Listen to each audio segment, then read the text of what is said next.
Está cansado de probar que este mundo puede dar y tú no has encontrado la paz. Tu vida es pena y dolor, lo entiendes todo pero no has probado a Dios.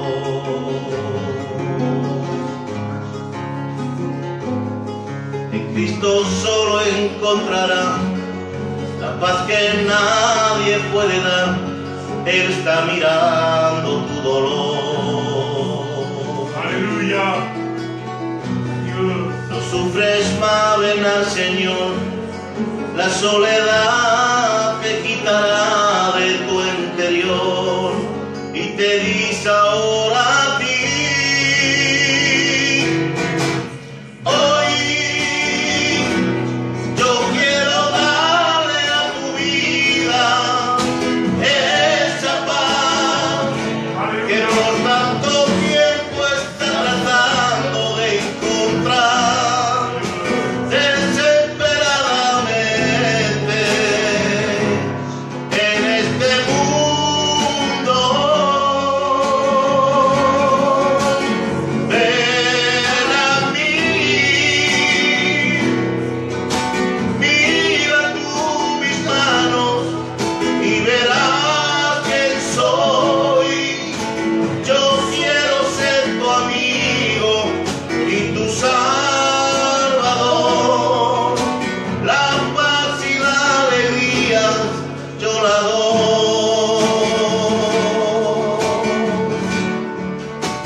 Soledad que va atormentando el corazón. Tú sigues siempre de buscar al Señor, tú puedes hablarle de tu soledad. Este vacío que hay en ti, solo Jesús lo llenará, porque no le entregue tu alma hoy. Amén. No sigue en esta aflicción. Si tú le das tu corazón, tendrás la paz, deseando detener. Hoy, amén, yo quiero darle a tu vida que por tanto tiempo está tratando de encontrar desesperadamente en este mundo.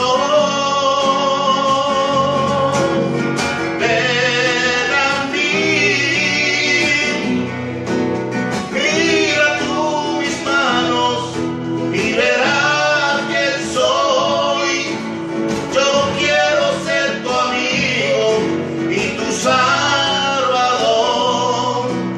La paz, la alegría, yo la doy,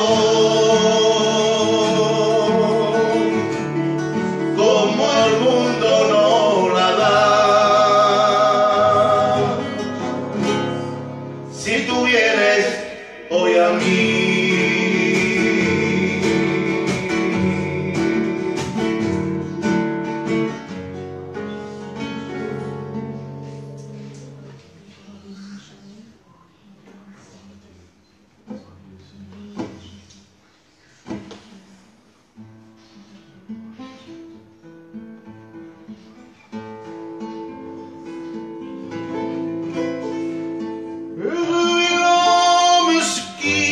confie dans les voies de l'Éternel.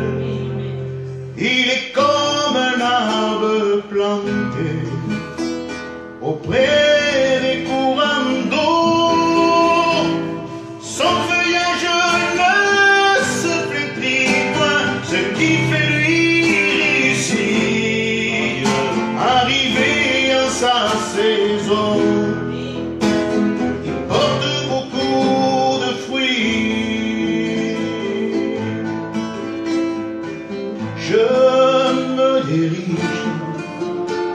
vers ses commandements, puis j'observe toutes ses lois et toute sa justice, et je vis de sa parole une lampe à mes pieds, une lumière qui brille sur mon sentier.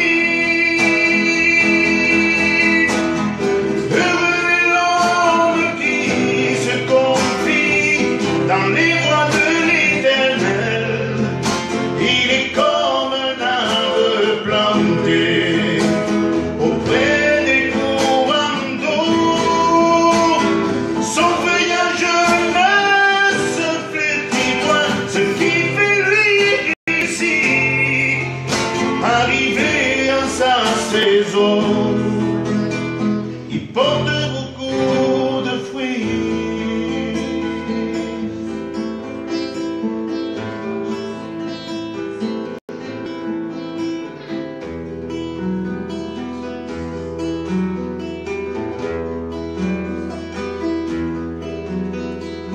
Oh, pas mon âme, rends-la, Seigneur, et que ta flamme brûle dans mon cœur, que tout mon être vive pour toi, sois mon seul maître.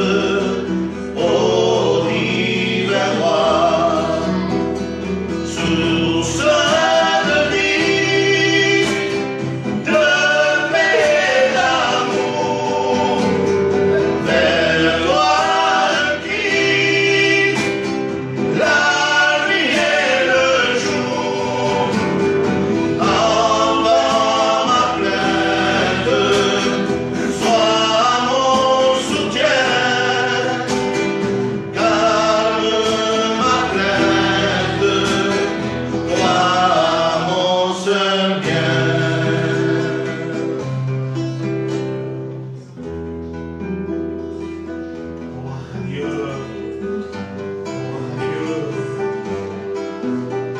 Yo sé que estás aquí, Señor. Te siento mi alabanza.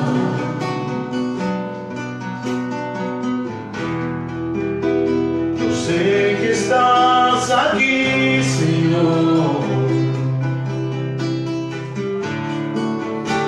Llenado hoy mi alma.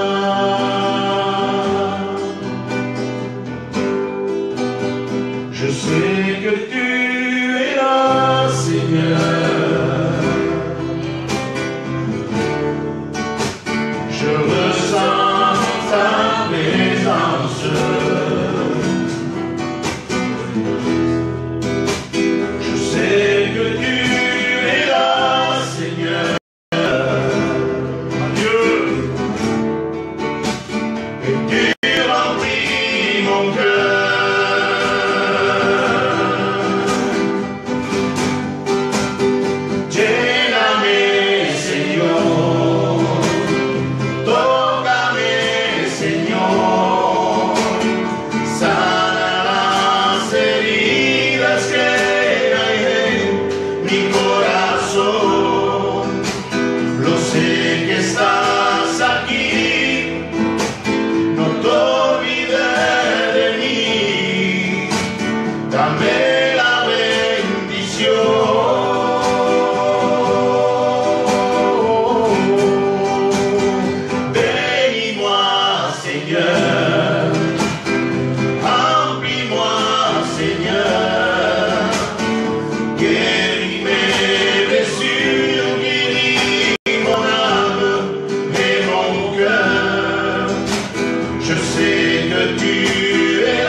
le Seigneur, on s'en va passer la parole de Dieu. Seigneur Dieu, Père éternel, que la chair se taise, Seigneur. Au nom du Seigneur Jésus-Christ, nous chassons toute chair, tout ce qui est contraire à toi. Amen. Seigneur, prends toute la place, s'il te plaît. Que je puisse m'effacer et ton paraître. Que le Saint-Esprit agisse. Que ta parole puisse agir ce soir encore dans nos cœurs. Seigneur, s'il te plaît, au nom du Seigneur Jésus, oh Adonai, El Shaddai, éternel tout-puissant, Seigneur Jésus, prends toute la place et tends tes mains sur nous. S'il te plaît, tends tes mains sur nous. Manifeste-toi sur nous.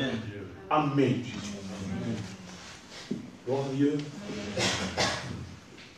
Je vais vous dire ce que j'ai reçu dans mon cœur, là, en instant, reçu comme ça naturellement dans mon cœur.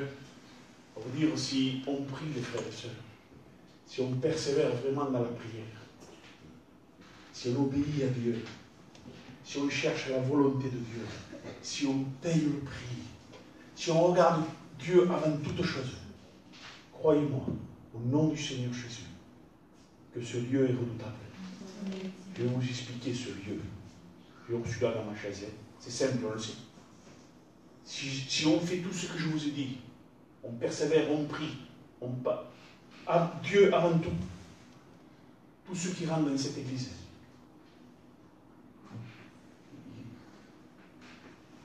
peuvent ressentir la présence de Dieu, peuvent ressentir la sainteté de Dieu, peuvent ressentir comment Jésus-Christ est tout-puissant. Attention, ce n'est pas le local, hein. Non, c'est nous, l'église.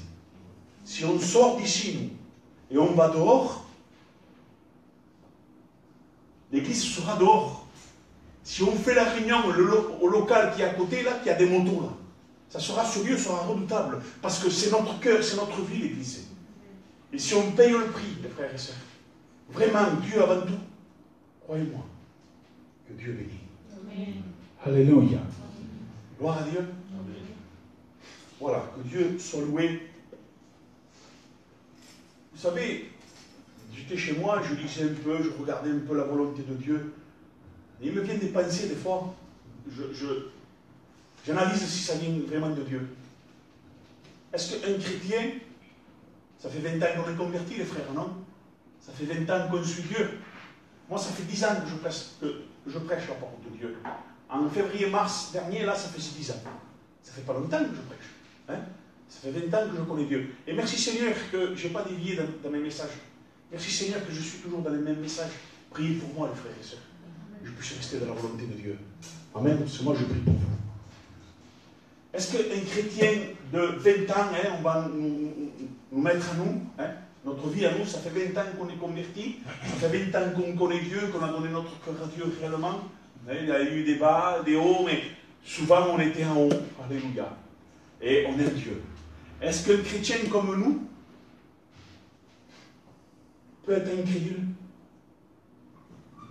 Est-ce qu'un chrétien comme nous peut dire non, Dieu ne peut pas faire ça?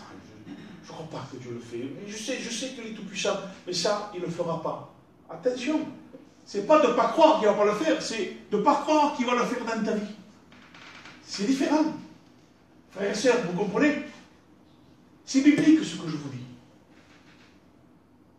C'est biblique. Si toi ce soir tu te dis dans ton cœur, je sais que Dieu peut le faire, mais tu as un doute dans ton cœur. Dans ton cœur, il y a quelque chose en disant, oui mais Dieu, dans ma vie, ça, il ne le fera pas. Je ne sais pas ce que tu cherches. Je ne sais pas ce que tu veux. Mais un chrétien, la prière du juste est efficace. C'est vrai que quand on demande à Dieu, il y a des choses que Dieu ne donne pas. Mais nous, on a la foi quand même. Même si Dieu ne nous le donne pas, on a la foi, on croit. Et Dieu nous parle, il nous dit, ben non, eh bien amen. Mais si Dieu ne t'a pas dit non, crois-le qu'il va te le donner. Ne crois pas que c'est juste pour les autres. Dieu est tout puissant pour ses enfants et pour tout le monde. Amen. Écoutez ce qui est écrit. Dans 2 Corinthiens 6, 11, il est écrit comme ça. On va lire un peu, hein, juste un peu.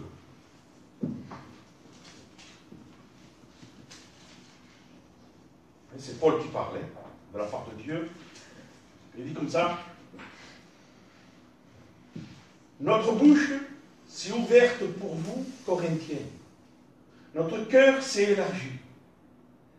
Vous n'y êtes point à l'étroit. Mais c'est votre cœur qui s'est rétréci pour nous.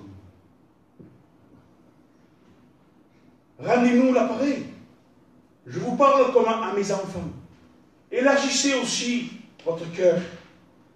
Parce que ces gens-là avaient changé les choses de Dieu, ils ont mis des autres choses dans leur cœur. Et pour les choses de Dieu, leur cœur était rétréci. Et comme ça, ne vous mettez pas avec les infidèles sous un joug étranger. C'est ça qui est dangereux. Se mettre avec des autres personnes qui ne sont pas chrétiens, qui se disent chrétiens, qu'on participe avec eux, et que même avec les païens, on dit ouais mais il est gentil, bon je suis avec lui quand même, on mange ensemble, alléluia, gloire à Dieu, oh je ne pêche pas. Faisons attention les frères. Qu'est-ce qu'il dit? Ne vous mettez pas avec les infidèles sous un joug étranger. Le joug que Dieu nous a donné, c'est le joug de la parole de Dieu. Ne prenons pas à notre joug que le joug de Dieu. Il dit comme ça, sous un joug étranger. Car quel rapport y a-t-il entre la justice et l'iniquité? Ou y a-t-il de commun entre la lumière et les ténèbres? Quel accord y a-t-il contre Christ et Bélial? Ou quelle part a le fidèle avec l'infidèle? Quel rapport y a-t-il entre le temple de Dieu et les idoles? Car nous sommes le temple de Dieu vivant, comme Dieu l'a dit. J'habiterai et je marcherai au milieu d'eux. Je serai leur Dieu et ils seront mon peuple. C'est pourquoi sortez du milieu d'eux et séparez-vous, dit le Seigneur. Ne touchez pas à ce qui est impur et je vous accueillerai. Je serai pour vous un père et vous serez pour moi des fils et des filles, dit le Seigneur Tout-Puissant. Alléluia. Il est très important, les frères et sœurs, d'élargir nos cœurs pour Dieu. Ça veut dire quoi, élargir? De faire de la place pour Dieu dans notre vie.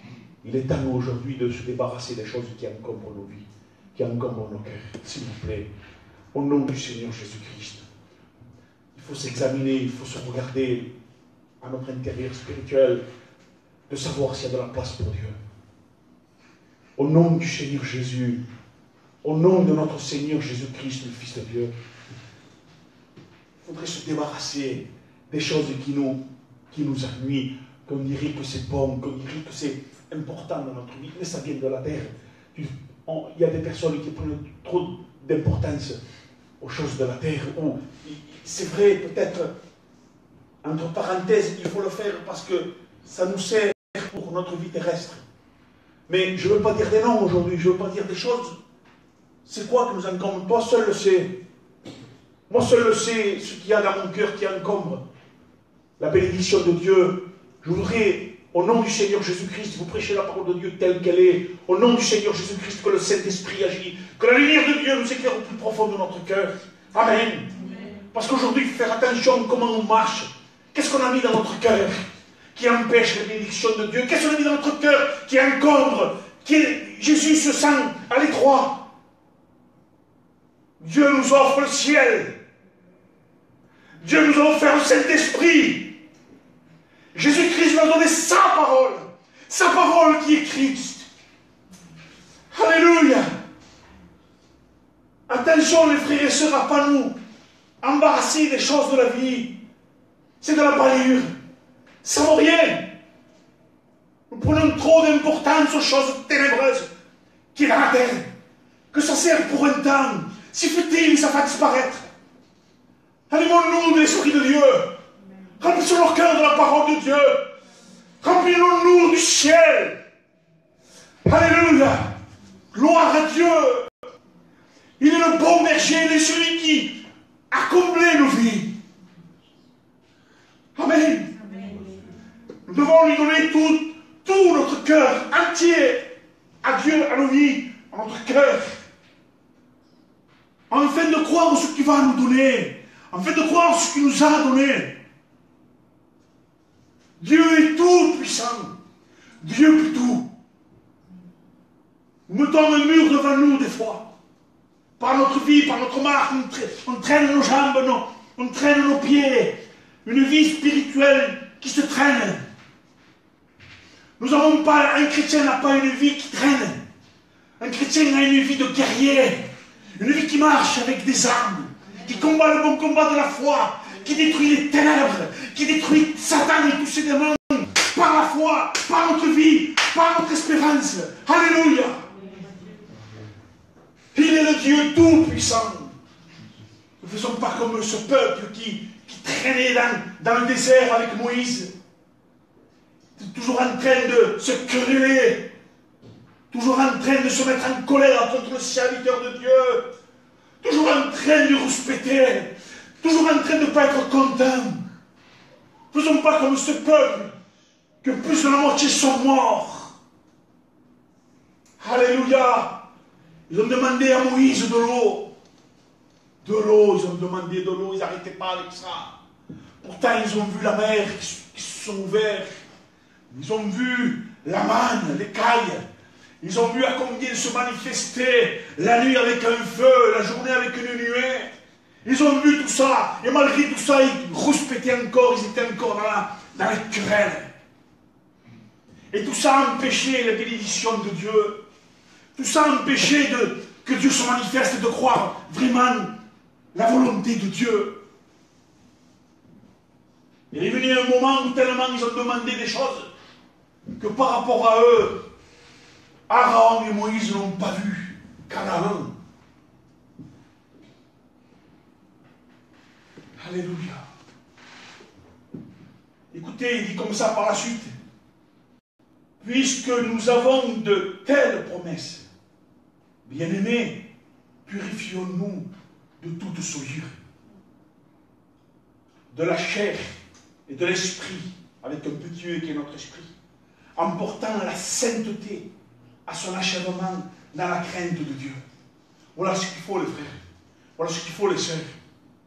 Se mettre vraiment devant Dieu, payer le prix, obéir surtout. Si on obéit, on a envie de prier. Si on prie par l'esprit, on a envie d'obéir et de marcher dans la sainteté. Éphésiens dira de revêtir l'homme nouveau qui a été créé selon Dieu dans la justice de la sainteté que produit la vérité. Vous savez ce que dit les nombres? On va lire les nombres. L'Éternel parla à Moïse et dit, prends le bâton et convoque l'assemblée. Toi et ton frère Aaron, vous parlerez à leur présence au rocher. Il donnera de l'eau. Tu feras sortir pour eux de l'eau du rocher et tu arroseras l'assemblée et leur bétail. Moïse prit le bâton qui était devant l'Éternel, comme l'Éternel lui avait ordonné. Moïse et Aaron convoquèrent l'assemblée en face du rocher. Et Moïse leur dit, écoutez donc, rebelles, est-ce de ce rocher que nous vous ferons sortir de l'eau? Puis Moïse leva les mains et frappa 2 fois le rocher avec son bâton. Il sortit de l'eau en abondance. L'assemblée but et le bétail aussi. Alors l'Éternel dit à Moïse et à Aaron, parce que vous n'avez pas cru en moi, pour me sanctifier aux yeux des enfants d'Israël, vous ne ferez point entrer cette assemblée dans le pays que je lui donne. L'Éternel dit à Moïse et à Aaron, vous ne m'avez pas été fidèles. Vous vous rendez compte? Ce que dit Dieu à Moïse et à Aaron, ils n'étaient pas fidèles, les frères. Pourtant, Moïse et Aaron, on va mettre Moïse en premier. À combien il a obéi à Dieu, les frères? À combien il a obéi à Dieu? Mais alors, c'est terrible. Il y a une chose, justement, on parlait avec un frère, ça je ne prêche pas parce qu'on a parlé de ça, c'est venu naturellement. Justement, à un sujet de sa parole que Dieu a dit, tu parleras, lui il a frappé 2 fois. Il a été infidèle, les frères. Écoutez, comment c'est marqué là? On va le lire. On va voir. C'est comme ça. L'Éternel à Moïse et à Aaron, parce que vous n'avez pas cru en moi. C'est ce que je vous ai dit en premier. C'est des hommes de Dieu, ça, les frères. Aaron, c'était un sacrifice. Ils n'ont pas cru. À combien les chrétiens aujourd'hui, les frères, comme ils sont un cœur encombré des choses qui fait-il? On s'est débarrassé des choses de Dieu. On a rempli des choses de la terre. On a acheté une petite place pour Dieu. Tellement que c'est encombré des choses qui ne servent à rien. Ces choses nous empêchent de prier, d'être obéissants, de marcher selon Dieu. On devient incrédule. On ne croit plus. Pourtant, on croit que Dieu est tout-puissant. Moïse et Aaron croyaient ça. Mais à ce moment-là, il dit, parce que c'est Dieu qui parle, parce que tu n'as pas cru. Parce que vous n'avez pas cru en moi. Ces hommes-là étaient persécutés par le peuple, les frères. Ils n'avaient pas persévéré à un moment donné. À un moment donné, ils étaient tellement pressés par le peuple. Le peuple se soulevait tellement contre eux. Ils se sont laissés aller. Et la chair les a saisis. À un moment donné, ils n'écoutent plus. Ils ont fait comme les anciens témoignages. Ils ont ressorti les anciens témoignages. Non, il faut toujours être dans le renouveau, frères et sœurs. Dieu n'a pas dit à Moïse de frapper à ce moment-là. Dieu l'a dit dans les Exodes 17. À Moïse, frappe. Mais là, il a dit parle. Lui, il a frappé 2 fois. Alors, je ne sais pas, 1 fois. Il a persévéré quand même. Hein? Il a persévéré, il n'a pas frappé 1 fois, William. Il a frappé 2 fois. Il a frappé 2 fois, comme les anciens temps. On doit toujours vivre dans le nouveau de Dieu. Amen. Amen. Et par rapport à ça, l'Éternel dit à Moïse et à Aaron, vous ne m'avez pas été fidèles et vous n'avez pas honoré ma sainteté aux yeux des Israélites. Frère, il faut marcher dans la sainteté, il faut persévérer, il faut vivre selon la Bible, selon Dieu, selon Jésus. Et là, on marcherait et on marchera dans la sainteté, dans l'obéissance, dans la fidélité. Amen. Amen devant tous. Il faut que tout le monde voie qui on est. Il faut que tout le monde voie qu'on est vivant, qu'on marche selon l'Éternel, qu'on marche selon la parole. On ne vit pas pour les autres. Tu dois vivre pour toi et pour les autres parce que Dieu t'a fait lumière. Tu dois éclairer autour de toi, frères et sœurs. Tu ne dois pas vivre comme un païen, tu ne dois pas t'énerver à un quart de tour. Tu ne dois pas faire n'importe quoi. Les paroles que tu dis ne sont pas des paroles sales, des paroles saintes. Amen. Et c'est comme ça un chrétien. Vis pour toi et vis pour les autres. Vis avant toute chose pour Dieu. Si tu vis pour Dieu, tu vivras pour toi, tu vivras pour tous ceux qui sont autour de toi. Il faut voir Jésus, les frères. Il faut qu'on voie Jésus-Christ en nous. Il faut qu'on voie l'Esprit de Dieu. Il faut qu'on voie la sainteté, qu'on ne marche pas comme le monde. Frères, faisons attention comment nous marchons, comment nous parlons. Faisons attention avec les païens. Parce que ceux qui sont encombrés des choses inutiles se font vite, ils glissent. Vite, ils glissent. Vite, ils se détachent. Vite, ils font comme les païens. Les païens se régalent avec eux.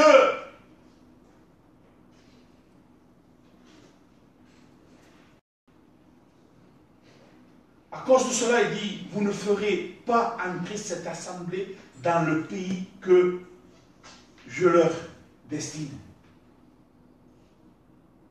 Autre traduction.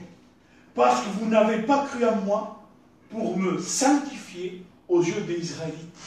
Ils n'ont pas cru, les frères. On croit que Dieu est tout puissant. On le sait dans notre esprit. Mais pour nous-mêmes, parce que nous marchons faiblement, nous sommes faibles. Il y a des chrétiens faibles. Un chrétien n'est pas faible, et un chrétien est tout puissant. Parce que Jésus demeure en lui.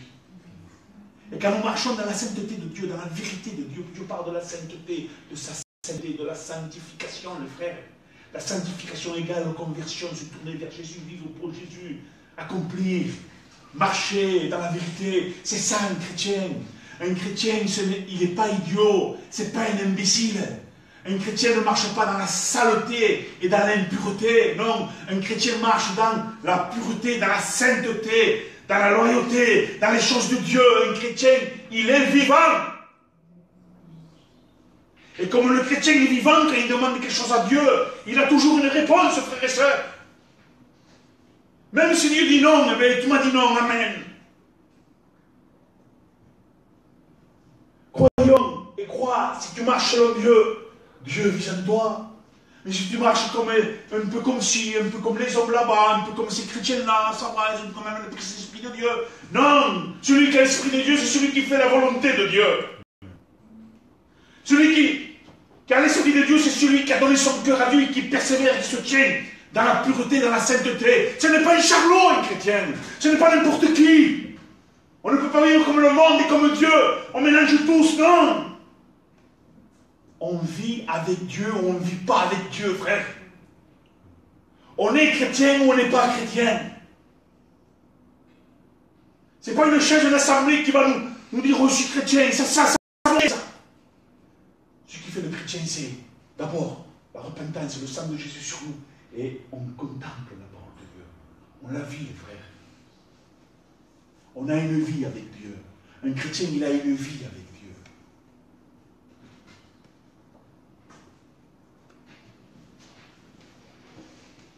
L'Éternel dit, il parle d'Aaron. Vous savez ce qu'il dit? L'Éternel? Vous savez ce que dit l'Éternel aux sacrificateurs? Un homme qui suivait Moïse, qui obéissait à Moïse, ça veut dire qu'il obéissait à Dieu. Parce que quand on obéit au serviteur, on obéit à Dieu. C'est le serviteur est vrai. On n'écoute pas n'importe qui. C'est le pasteur, il a la carte, ça va, c'est bien. Non, nous, on va y savoir, c'est pas notre faute, non, c'est ta faute, s'il te plaît. Parce que la vie est personnelle. La vie avec Dieu, elle est personnelle. Alors, on le voit si le serviteur est tordu. Si tu aimes le serviteur tordu, c'est parce que toi, tu es tordu. Si tu aimes le serviteur qui dit n'importe quoi, qui te dit oui, mais tout va bien à bord, tu peux aller à la mer, tu peux aller ici, tu peux aller là-bas, tu fais ce que tu veux. Ah, il me plaît, moi, il me plaît, mais c'est normal, tu vis comme lui, tu vis dans le péché. Mais quand on aime la parole de Dieu, on sait que ce serviteur, ça ne va pas, donc on le laisse. Alors on prend le verset. Ne quittez pas vos assemblées, moi je vous dis quittez la vérité. Ne quittez pas vos assemblées, ça veut dire ne quittez pas la vérité. Restez dans la vérité. Mais dès que le serviteur est faux et qu'il dit n'importe quoi, dégagez-vous comme la gazelle entre les mains du chasseur. Partez, allez-vous-en. Cherchez un bon serviteur qui vous dit la vérité de Dieu. Amen. C'est ça un chrétien, il ne cherche pas un local, un chrétien. Un chrétien ne cherche pas un mouvement, un chrétien. Un chrétien ne cherche pas des serviteurs, des chrétiens soi-disant. Non, un chrétien, quand Jésus-Christ demeure en lui, le Saint-Esprit aussi. Alors le Saint-Esprit le dirige, oui, il va là-bas, il reste, je dis.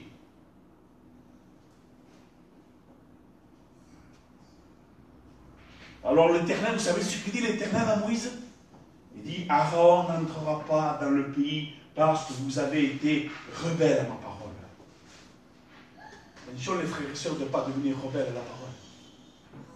Les frères et sœurs, attention de ne pas devenir rebelles à la parole. On peut devenir rebelle. Aaron est devenu rebelle à un moment donné de sa vie. Moïse et Aaron, à un moment de sa vie, sont devenus des rebelles. Parce qu'en devenant rebelle, vous savez ce que ça dit, rebelle? Ce qu'ils ont fait Moïse et Aaron, ils n'ont pas écouté. Ils n'ont pas écouté la volonté de Dieu. Non, ils ont écouté le peuple. À un moment donné, ils ont écouté le peuple. Vous vous rendez compte un peu? C'était des hommes de Dieu terribles. Bon, après, ils ont quand même fait la volonté de Dieu, ils se sont repentis. Ah, mais qu'est-ce que vous voulez? Il faut persévérer, les frères. Si tu as fait une faute, Dieu te pardonne, si tu te repens vraiment. Mais ne recommence plus. Parce que Dieu, ce n'est pas un Dieu qui seulement il pardonne, et tu recommences, il pardonne, tu recommences, il pardonne. Si tu recommences dans le péché que tu as fait hier, attention, on ne se moque pas de Dieu. Oui, mais Dieu a dit que si tu pardonnes 1000 fois, tu te pardonnes 3 milliards de fois.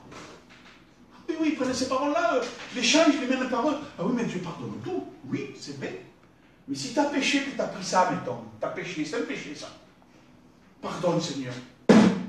Tu viens demain, tu reprends le même péché que tu as fait hier. Il y a un problème, il y a un souci dans ton cœur là. Ça ne manque pas de Dieu. Dieu pardonne, c'est vrai. Dieu est amour, c'est vrai. Mais Dieu est justice. L'Éternel dit à Moïse, dépouille-le, dépouille Aaron, ça veut dire enlève-lui tous ses vêtements. Et revêt Éléazar, son fils. Et Aaron mourra. Oh, Dieu est amour. Avec Dieu, on ne plaisante pas, les frères. Avec Dieu, on se tient. Si ta vie, ça fait 20 ans jusqu'aujourd'hui, tu as eu des hauts, des bas, bon, tu n'as pas péché. Ça fait 20 ans qu'on est converti, sûrement qu'on a péché, les frères, on a demandé pardon à Dieu. Dieu est fidèle, Dieu est amour, Dieu est justice. Dieu voit tout, Dieu sait comment on s'est conduit, Dieu sait tout. Vous savez quoi? Dieu sait les pensées que tu as aujourd'hui même. Dieu sait par où tu vas passer demain. Dieu sait si demain tu vas partir dans les ténèbres. C'est pour ça qu'il nous parle chaque jour de nous rester, que nous puissions rester réveillés. C'est pour ça qu'il nous parle durement, parce qu'il est amour. C'est pour ça qu'il nous parle, que nous disons, c'est pas possible. C'est électrochoc. La porte de Dieu, ce n'est pas une plumeau, les frères. On veut des chatouilles. Allez voir les. C'est pas qui là. Dieu ne fait pas de chatouilles, lui. Lui, il ne te caresse pas. Lui, c'est au coup d'épée, au coup de marteau. Il veut que tu restes droit. Il veut que tu restes réveillé. Il ne veut pas que tu dormes, lui. Dieu nous aime. Ah, les paroles aujourd'hui, c'est des paroles soi-disant douces. Il faut dire avec la douceur, ils ne comprennent rien encore. Les personnes qui ne comprennent rien la parole de Dieu dans le Nouveau Testament, parler avec douceur, mais qui s'y croient, ils parlent avec douceur. Parler avec douceur, ça veut dire parler dans la parole, dites la vérité. Avec douceur, ça veut dire dire la vérité telle qu'elle est. C'est ça la douceur de Dieu. La vérité de Dieu, c'est une douceur. Aujourd'hui, on me parle doucement. On me parle avec des phrases qui ne s'ablessent pas. Des phrases que même que tu es endormi, ça ne te réveille pas. Écoutez, que quelqu'un est endormi, on ne fait pas. On ne le caresse pas. Mon fils, des fois, je le caresse le matin, mon petit réveil. Vous savez ce qu'il fait? Il a envie de dormir encore plus. À mon fils le plus grand, je réveille comme je le caresse. Il reste partout, je fais ça. Il se tourne, il dort encore plus. On va faire ça. Il dit, pourquoi tu me réveilles avec caresse? Faut pas. Il dit, crie-moi. D'accord. Il faut crier, non? Faut. Hé, debout! On peut se réveiller. C'est pareil, une réunion. Une réunion, c'est pareil. Il faut que la parole de Dieu percute un cœur. Il faut que la parole de Dieu puisse réveiller un cœur qui est endormi. Il ne faut pas les laisser en train de dormir, Seigneur. Ce n'est pas des caresses et des douceurs, comme ils disent soi-disant les serviteurs. Des caresses, il ne faut pas persécuter comme ça, il ne faut pas réprimander comme ça. Tu réprimandes trop, toi. Faux prophète, va-t'en de là, je te chasse. Au nom précieux glorieux du Seigneur Jésus-Christ. Un jour, il y a un faux prophète qui m'a dit ça. Il m'a dit, toi, quand tu prêches, tu reprimandes. À mon père, je te chasse au nom du Seigneur Jésus-Christ. J'étais candidat à l'époque encore. Gloire à Dieu. Il faut réveiller les gens, les frères. Vous savez qu'avec la prière, l'obéissance, la sainteté, la pureté, on ne peut que faire la volonté de Dieu. Bien sûr qu'on peut manger ensemble, on peut rigoler ensemble, on a des choses saintes, comme on fait nous les frères. Et on rigole ensemble comme ça des fois. Mais c'est bon quand on parle de Dieu. C'est bon quand on prie tout seul dans notre chambre. Quand Dieu et ta femme dit on va prier. C'est bien, c'est aussi parce qu'il y a ta mise à part personnelle, frères et sœurs. Après, il y a une mise à part avec ta femme aussi. Vous priez ensemble pour l'église, pour ceci, pour ça. C'est bon ça. Et il y a votre mise à part dans tout moment, dans tous les moments. Le matin, à 5h du matin. Si vous voulez, c'est bien, alléluia, gloire à Dieu. Après-midi, encore un peu. Le soir, on n'est pas comme certains, qu'on prie 7 fois par jour. Non, non, non. C'est parce que l'Esprit est là, le Saint-Esprit est là, nous voulons prier. Amen.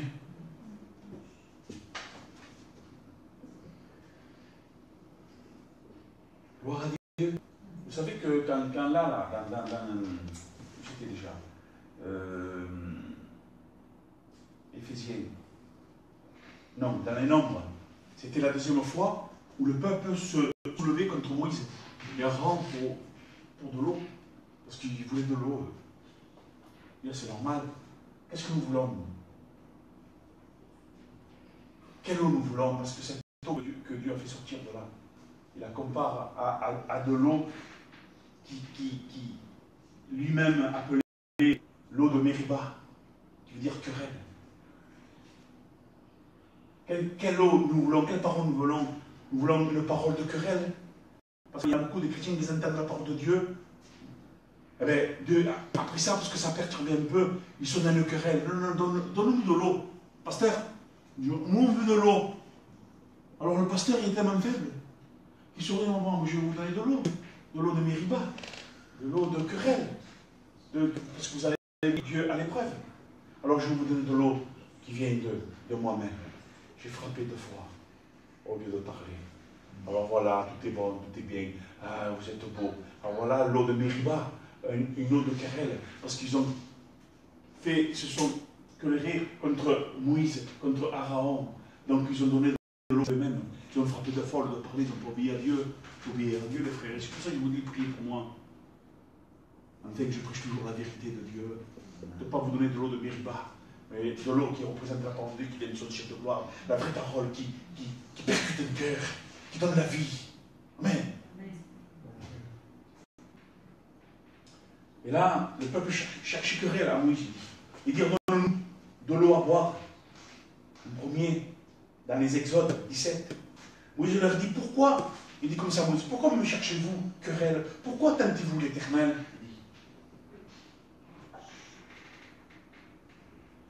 Le peuple cherchait querelle et contestait avec Dieu en plus.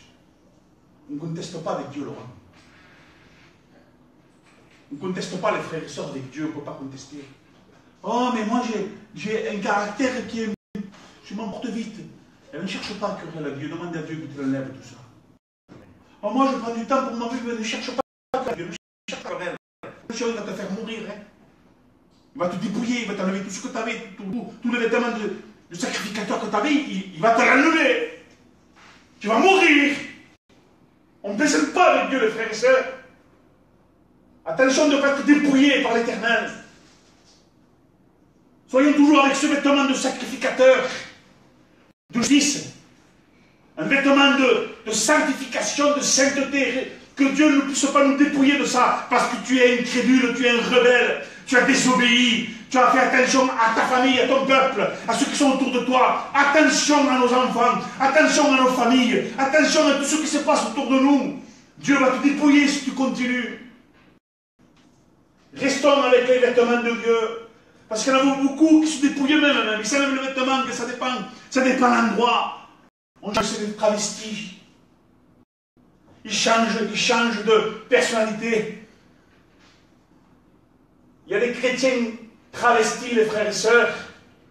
Aujourd'hui, dans l'église, ils sont dans un aspect extérieur de chrétiens. Mais dès qu'il y a une fête, dès qu'il y a quelque chose qui ne va pas, dès qu'il y a une famille qui percute un chrétien, les travestis, on s'enlève ce que Dieu nous a donné, on se dépouille nous-mêmes. Et on va faire comme eux. On se donne un vêtement sale. Attention de ne pas avoir un vêtement sale. Restons avec le vêtement de sainteté de Dieu, qui est la parole de Dieu, qui est notre Seigneur Jésus-Christ, qui est la sainteté, la pureté, la vérité de Dieu. Gloire à Dieu. Gloire à Dieu.